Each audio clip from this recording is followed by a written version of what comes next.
Biden blasts short-sighted OPEC and cut blames U.S. energy firms for surging pump prices, and the White House is furious. According to Rystad energy analyst Louise Dixon on Bloomberg TV earlier today, explaining the much tighter oil market is ahead following the announcement of OPEC and cuts, saying we are now steering down into a much tighter oil market for the remainder of Q4 2022, in particular December 2022, where we could see a split from a surplus to draws, she said. He also pointed out, OPEC could in fact sort of unintentionally spur a bit of super cycle in pricing, and this is a bit of a precarious situation to put the market into. So the Brent headed back over $100 a barrel. Biden's top national security and economic advisors expressed their disappointment in the OPEC Plus production cuts. This is their statement.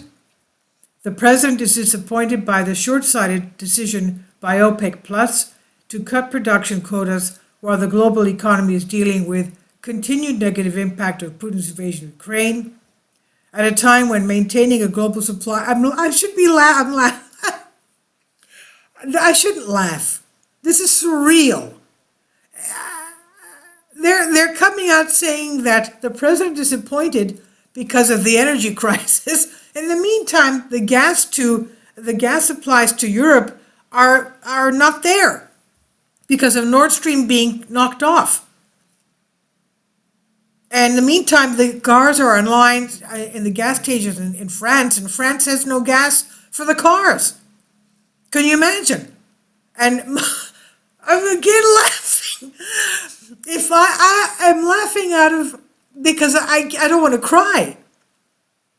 You know, if you put yourself in the position of people that cannot use their cars because there's nothing to run their cars on, you would go out and buy a bicycle or a scooter or an electric scooter, whatever. But they will be out of stock because people will be buying them, and the prices, of course, will be unreachable because everybody will be demanding them. So how to go to work? How will people go to work? I guess they have to walk to work like 5 hours a day or something. If you live, forget it. This is just falling apart. Now, the president disappointed at the production cuts. The global economy is dealing with the continued negative impact of Putin's invasion at a time when maintaining a global supply of energy is of paramount importance. This decision will have the most negative impact on lower and middle income countries that are already reeling from elevated energy prices. On all countries that use oil. The president work here at home and with allies around the world has helped to bring down U.S. gas prices since the beginning of the summer. Gas prices are down $1.20, and the most common price at gasoline stations today is $3.29 a gallon. At the president's direction, the Department of Energy will deliver another 10 million barrels from the Strategic Petroleum Reserve to the market next month, continuing the historic releases the president ordered in March. The president will continue to direct SPR releases as appropriate to protect American consumers and promote energy security, and he is directing the Secretary of Energy to explore any additional responsible actions to continue increasing domestic production in the immediate term.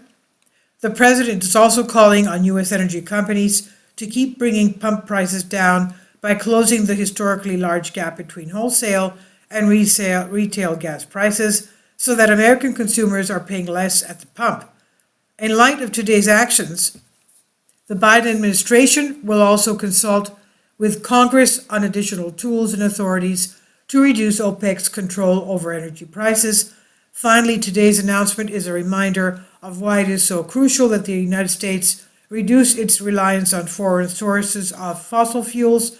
With the passage of the Inflation Reduction Act, the U.S. is now poised to make the most significant investment ever in accelerating their clean energy transition while increasing energy security by increasing our reliance on American-made and American-produced clean energy and energy technologies. And what tools might those be? Goldman Sachs' Damian Cruvellin breaks down that 2 million barrels per day OPEC plus cut means for oil markets. And ahead of the announcement, the White House said the prospect of a production cut would be total disaster and a hostile act. We're full of hostile acts, it seems. On Tuesday, the American Petroleum Institute warned any attempt to ban exports will disrupt not just global markets, but harm U.S. national security and geopolitical standing. API said banning or limiting the export of refined products would likely decrease inventory levels, reduce domestic refining capacity, and put upward pressure on consumer fuel prices and alienate U.S. allies during a time of war. For this reason, we urge the Biden administration to take this option off the table and focus instead of working with us on policies that will strengthen U.S. energy security and protect consumers. So I guess we'll find out what's going on with this. So this is from Zero Hedge Tyler Durden, because of the various statements expressed by Biden's top national security economic advisors concerning OPEC's cuts. Please leave your comments. Thank you for your support. Kindly support my Patreon account. The daily posts are 5 videos daily, and they are totally different from what I have on my YouTube channel. Thank you so much for your support and that you find all my content so interesting. You'll find the Patreon account details in the description box below.